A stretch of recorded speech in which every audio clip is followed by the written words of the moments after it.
katakanlah terpenjara dalam wakaf sosial. Ya, Ya, wakaf ini dipahami sebagai sosial. sosial. Ini tidak salah, tetapi harus ditambahkan literasinya ya menjadi wakaf komersial. Ini akan berat. Yaitu tadi wakaf menjadi bagian dari ansih keagamaan. Padahal yang disebut bermanfaat itu di dunia dan di akhirat.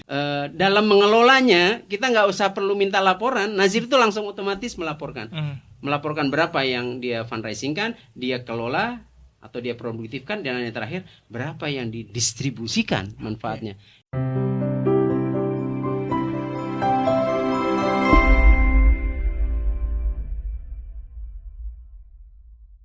Kalau kita melihat sejarah tentang wakaf, identik banget sama pengusaha.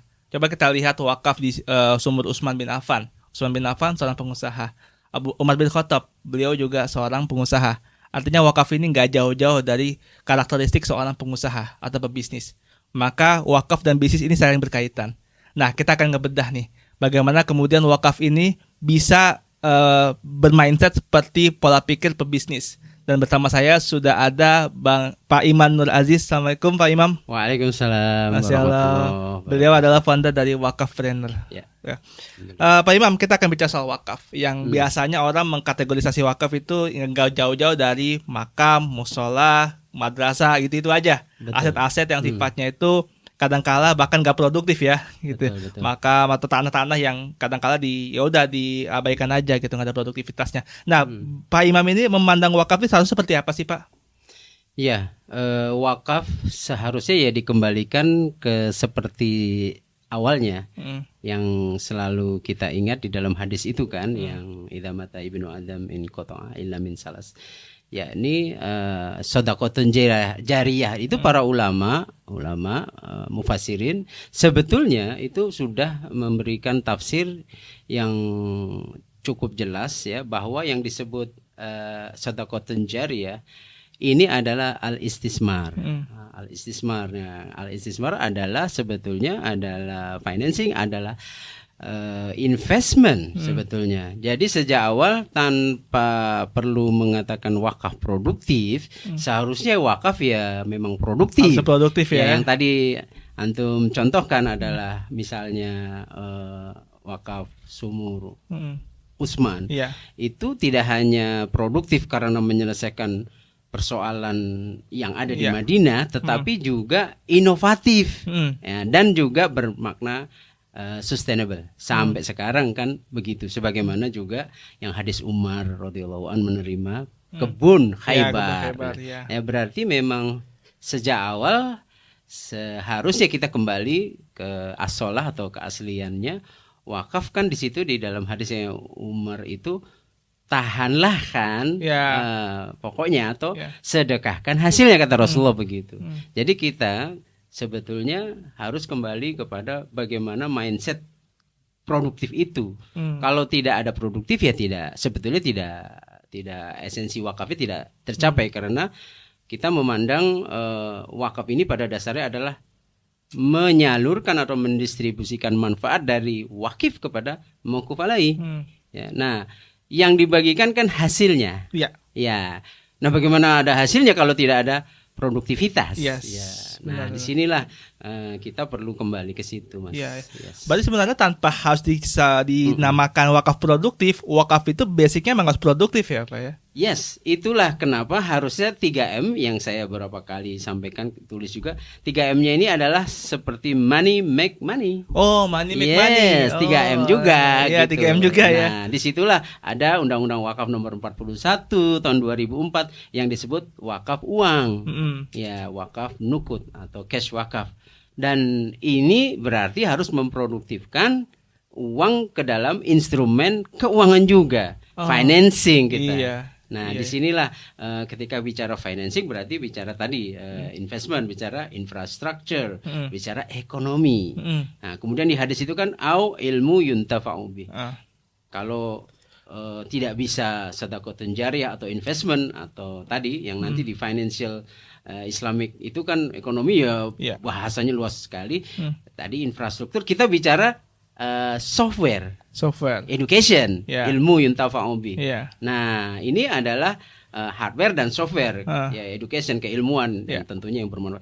Inilah kemudian yang kemudian menghasilkan kesolehan. Waladun soleh yad'ulah. Ini adalah kita bukan hanya anak biologis yang dimaksud di dalam hadis itu, tetapi juga kesolehan, ya. Kita bicara Human Development Index, kita artinya bicara luas hadis 3 ini, hadis wakaf sebetulnya ini menyelesaikan sebagian besar persoalan bangsa atau negara ini, yaitu bicara tadi hardware, bicara software, bicara kesolehan atau sebagai hasil itu tadi.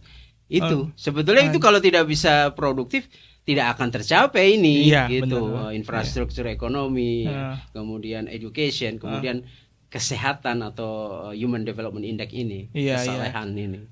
Tapi yang sekarang terjadi adalah stigma wakaf, ya aset-aset mati itu, tanda kutip ya, mati dalam artian ya gedung-gedung tak terpakai, kemudian ada tanah-tanah yang akhirnya juga terabaikan, kayak gitu-gitu. Itu stigma ini kayak gimana Pak? Ini terjadi karena kan sedemikian lamanya kita ini katakanlah terpenjara dalam wakaf sosial. Ya wakaf ini dipahami sebagai sosial. Ini tidak salah, tetapi harus ditambahkan literasinya, ya, menjadi wakaf komersial. Nah, disitulah ada korporatisasi wakaf, yang wakafpreneur yang kami selalu literasikan atau edukasikan, kita sosialisasikan bahwa wakaf tidak bisa berdiri sendiri sebagai sosial wakaf. Karena tadi bagaimana bisa mengalirkan kebaikan yang sustainable, yang berlanjut, yang lestari kalau tidak di-maintain. Kan tugas nazir kan itu.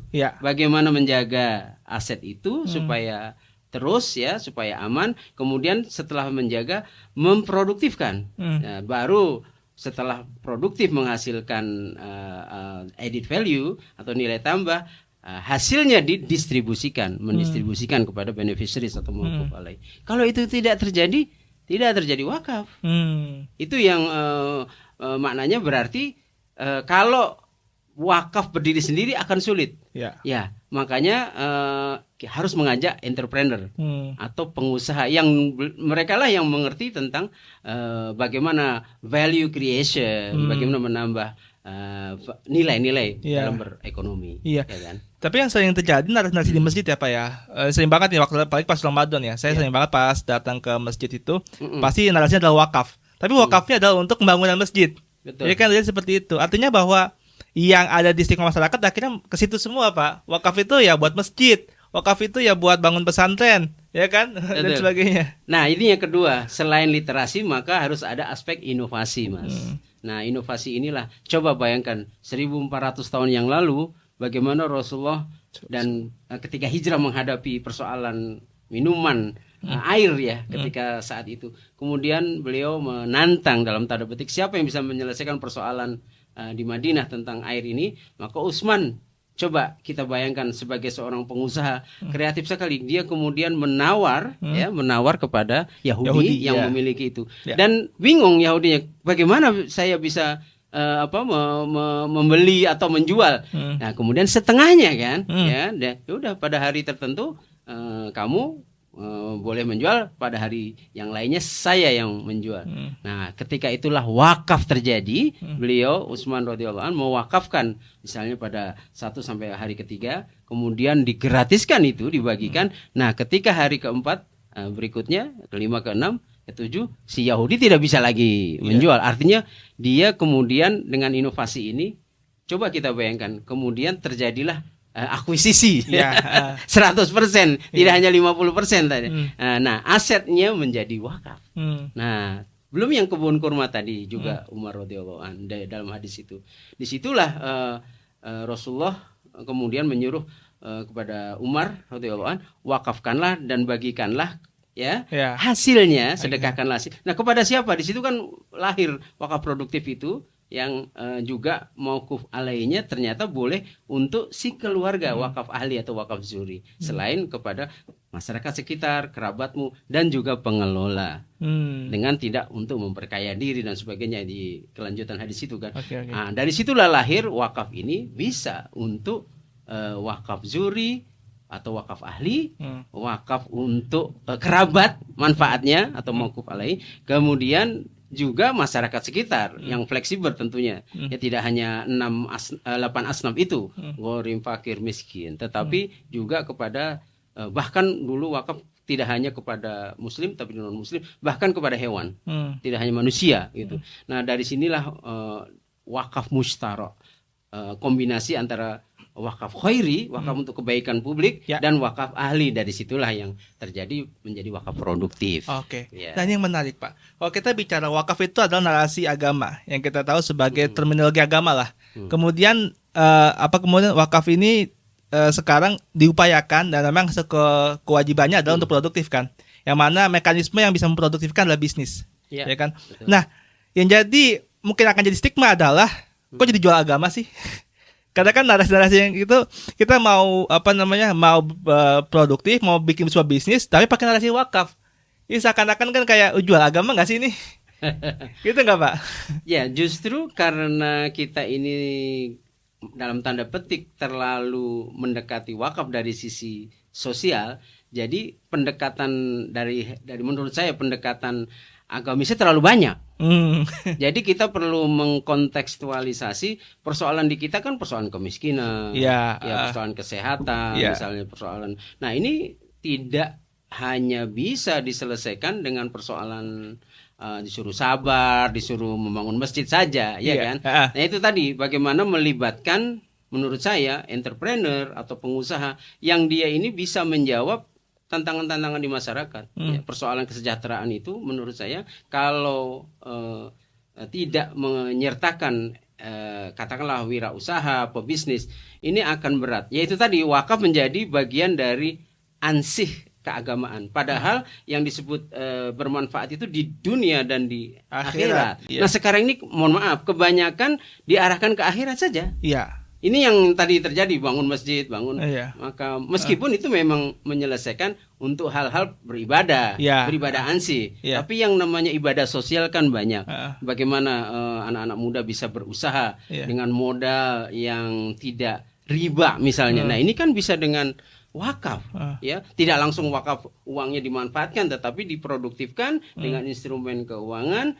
Hasilnya, hasil dari itu dari memproduktifkan itu baru yang dipakai untuk katakanlah menginspirasi, untuk memotivasi, menginkubasi teman-teman startup misalnya. Itu sangat mungkin. Nah, bergulirlah dari situ. Wakaf tidak hanya sebatas persoalan akhirat. Gitu. Nah, ini yang menarik, Pak. Terkait dengan bisnis tadi ya. Berarti kan namanya bisnis kan pasti ada risiko kegagalan.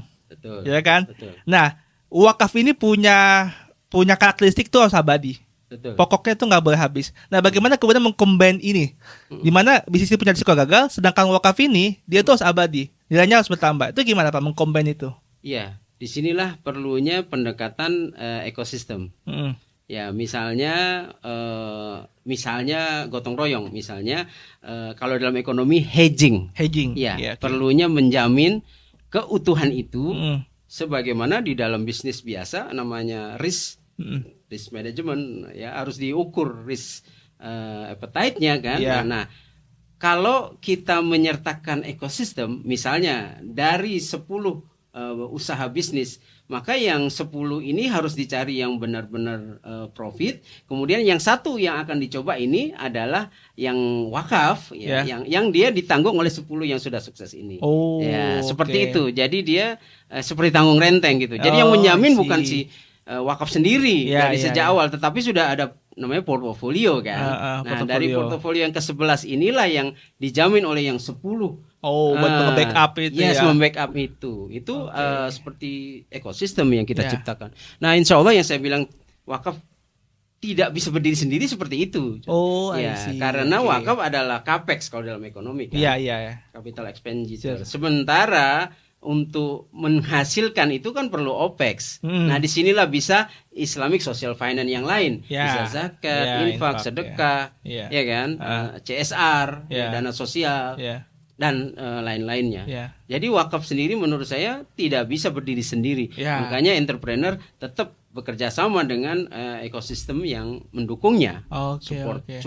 supportif begitu. Oke, berarti wakaf ini terhadap backupan ya, baik dari sisi commercial finance, dalam artian mungkin dari bisnis-bisnis yang udah ada, yang udah stable, buat nge-backup itu, di mana ketika ada kerugian ini masih bisa nge-backup, sehingga keutuhan wakaf itu masih terjadi gitu ya.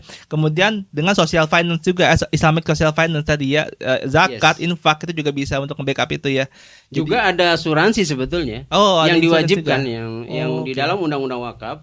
Kalau kita lihat di Undang-Undang Nomor 41 tahun 2004 itu ada beberapa pasal yang harus ada jaminan untuk produk atau proyek wakafnya itu, entah itu aset wakafnya atau proyek wakafnya. Jadi bisa dua yang katakanlah dalam bentuk ditanggung atau dijaminkan, dan itu harus menyertakan berarti pihak-pihak asuransi. Asuransi sudah paham belum ini masalahnya juga. Ya, itulah yang saya bilang dari 5 usaha memajukan wakaf yang disebut 5C itu, yang saya sering sampaikan, ya ini kita harus benar-benar campaignkan dulu. Kemudian baru create project termasuk asuransi yang berkaitan dengan wakaf, create juga. Kemudian mengkonversi dari yang belum belum wakaf, belum produktif menjadi produktif gitu. Nah, baru kemudian meningkatkan kompeten dan comply. Harus dengan perundang-undangan harus comply gitu. Insya Allah kalau ini menjadi ekosistem 5C ini, maka pertanyaan tadi terjawab. Insya Allah. Ini 5C ini sama kayak 5C bank bukan? Yang capital, condition economics gitu. Kebetulan mirip aja 5C ya. Ya, itu coba aja banyak di Google. Kami menginisiasi gerakan wakafpreneur itu dengan 5C. 5C itu. Alhamdulillah di berbagai forum kita sampaikan ini ke para nazir-nazir wakaf. Tantangannya ada apa aja sih Pak selama menjalankan aktivitas wakaf dengan basis entrepreneur ini? Ya, pertama adalah literasi. Literasi. Literasi itu. Literasi ini kan seperti kalau sebetulnya kebijakan apapun kalau tidak dengan pemahaman komunikasi yang baik, maka tidak terjadi kesuksesan ya. Nah, maka pertama tantangannya adalah nazir ini banyak yang memiliki aset, tetapi memiliki capability kemampuan yang rendah. Nah, ini sudah asetnya kecil, kemampuannya juga kecil. Ini yang tantangan paling banyak. Kemudian ada yang memiliki nazir asetnya besar, strategik, tapi kemampuan mengelola, kemampuan memproduktifkan besar. Tapi asetnya kecil. Jadi juga tidak begitu banyak dampaknya atau impactful. Yang ketiga, dia memiliki aset yang besar, tetapi kemampuannya tidak memiliki, limited, tidak cukup, tidak kompeten, tidak bisa memproduktif. Nah, yang ideal adalah dia memiliki aset yang strategik, yang besar, dia memiliki capability yang baik, yang kompeten. Ini yang kita jadikan idealnya seorang nazir ya, bagaimana dia bisa memproduktifkan asetnya yang strategik itu gitu. Dan kalau dia belum memiliki berarti harus kolaborasi. Nah, tantangan berikutnya ya kita harus berjejaring, berkolaborasi, tidak lagi zamannya saling menjatuhkan berkompetisi, tetapi saling ta'awun, takaful gitu. Nah, disinilah perlunya support dari teman-teman yang lain sehingga proyeknya jadi besar juga. Kalau sekarang tantangannya mengerjakan masing-masing kecil-kecil, apalagi asetnya juga sudah kecil-kecil. Nah, teman-teman bisa mengevaluasi lah. Banyak riset-riset tentang ini juga. Nah, persoalannya sekarang ini nazir misalnya ada 50.000 lokasi ya. Ini yang sudah jelas aset properti wakaf ada di data SIWAK ya, sistem informasi wakaf di Kemenak. Tetapi itu tadi dampaknya masih belum benar-benar terasa ya. Nah, makanya sertifikasi kompetensi sedang kita galakkan. Alhamdulillah baru 2 tahun ini hampir 4.000 nazir kompeten. 4.000 nazir kompeten. Tapi 500.000 loh nazir itu masih banyak yang belum. Berarti ada tantangannya 10% ya, iya, 10%-an ya. tapi berapa tahun lagi gitu kan, lama sekali. Iya. Benar. Terakhir Mas, digitalisasi. Iya. Oke. Kita harus melakukan digitalisasi karena tidak mudah. Kenapa? Menurut saya anak-anak muda milenial ini, Gen Z ini harus dilibatkan supaya terlibat, mereka senang kalau ada yang sifatnya digital. Hampir kalau kita lihat riset, waktu kita sekarang ini dengan 30 tahun lalu, dulu habis dengan berteman, bermain di luar, di ini tempat-tempat luar, outing. Sekarang ini di digital, di online orang habis waktunya. Nah, oleh karena itu tantangannya ke depan bagaimana mentransformasi ya ekosistem wakaf ini menjadi lebih digital. Kenapa? Karena fundraisingnya menjadi lebih mudah, satu kali klik gitu kemudian bisa berwakaf. Dalam seumur hidup dia pernah melakukan wakaf. Kemudian juga dia dalam mengelolanya kita nggak usah perlu minta laporan, nazir itu langsung otomatis melaporkan. Melaporkan berapa yang dia fundraisingkan, dia kelola atau dia produktifkan, dan yang terakhir berapa yang didistribusikan manfaatnya. Ini semuanya masih tantangan kita yang berat. Fundraising saja berat. Mohon maaf, podcast seperti ini yang dilakukan teman-teman wakaf sukses saja mungkin belum terlalu banyak. Belum khutbah-khutbah Jumat, seminar atau yang mengangkat tentang wakaf. Ini masih sedikit. Ya, makanya indeks literasi wakaf di kita itu masih rendah. Oh iya, masih rendah. Padahal kita muslim terbesar di dunia, boleh dibilang begitu. Walaupun ini terus setiap tahun kita evaluasi. Jadi literasi tantangan kita, digitalisasi, dan potensi yang demikian besar belum terrealisasi, itu tantangan kita. Oke, siap. Pak, ada nggak sih studi kasus contoh-contoh bisnis yang memang sukses dengan basis wakaf ini? Iya, studi kasus ada, riset-riset ya. Tapi masih awal, masih sedikit. Misalnya kemarin beberapa teman-teman S3 itu mengajak saya melakukan riset juga. Ternyata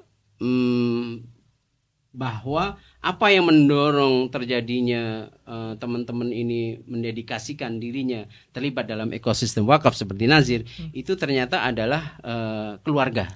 Ya, aspek keluarga, dorongan keluarga, dan yang kedua aspek spiritualisme, keagamaan memang. Jadi memang ini juga kita patut evaluasi, apakah keluarga kita sudah mulai sejak dini, misalnya melibatkan anak-anaknya atau ibu bapaknya, keluarganya, anggotanya untuk mengetahui wakaf misalnya. Terus dari sisi dakwah misalnya, keagamaan, apakah memang benar-benar misalnya nih kurikulum tentang wakaf ini ada di mana? Dari madrasah, kemudian mulai dari pondok pesantren, kita bisa evaluasi. Masih jarang, masih sedikit, masih minimal sekali gitu. Sehingga ya untuk jangka waktu yang ke depan mungkin tidak sangat eksponensial. Itu tantangan kita juga. Jadi lagi-lagi mohon maaf, iklan tentang wakaf saja itu yang benar-benar digarap dengan serius, yang menarik. Coba sebutkan. Itu kan tanggung jawab kita juga. Ya, teman-teman yang mohon maaf, yang Gen Z, yang milenial bermain di kripto misalnya, yang sudah 25 juta dalam 5 tahun ini ada. Mereka belum kita reach out, belum kita sentuh. Para gamers online misalnya, itu udah berapa puluh juta. Apakah mereka sudah katakanlah tersentuh dengan aspek yang tentang wakaf ini gitu? Itu kan potensi yang luar biasa. Ya. Nah, makanya harusnya tidak hanya tugas teman-teman di Badan Wakaf, tidak hanya Nazir, tetapi seluruh ekosistem yang saya bilang pentahelik lah. Ya, lima elemen itulah. Dari government, private sector, kemudian civil society, media, dan juga university research. Ya. Oke, Pak Imam, ini bahasan kita tentu mencoba untuk membuka stigma-stigma wakaf yang ada sekarang di masyarakat, bahwa wakaf itu nggak cuma tadi ya aset-aset yang tidak produktif tadi, tapi ada banyak elemen-elemen yang sebenarnya kalau kita maksimalkan tuh luar biasa hasilnya, Pak ya. Dan ekosistemnya yang menjadi penting. Tentu tadi juga kolaborasi ya.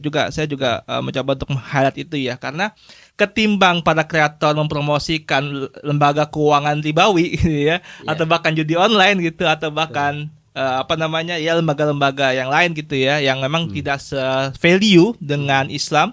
Nah, lebih baik ini berkolaborasi dengan lembaga wakaf ya, Badan Wakaf Indonesia atau siapapun lah, berkolaborasi dengan mereka untuk mengkampanyekan, mensosialisasikan tentang wakaf. Maka itu akan lebih baik ya. Betul. Jadi Pak, ada terakhir ada yang mau sampaikan buat audiens supaya mereka mungkin lebih paham tentang wakaf itu seharusnya seperti ini. Gitu. Iya, kita harus mengapresiasi dan bersyukur pada teman-teman yang terlibat di dalam aktivitas untuk memajukan perwakafan di Indonesia ya. Bersyukur itu salah satunya bagaimana agar tidak hanya para nazir ini mengumpulkan aset-aset wakaf, tidak hanya itu, tetapi dilanjutkan juga merubah atau mentransformasi aset-aset itu menjadi produktif. Nah, setelah produktif juga bagaimana ini berdampak, ya, berdampak tentunya kepada mauquf alaih, pada beneficiaries, penerima manfaat ya.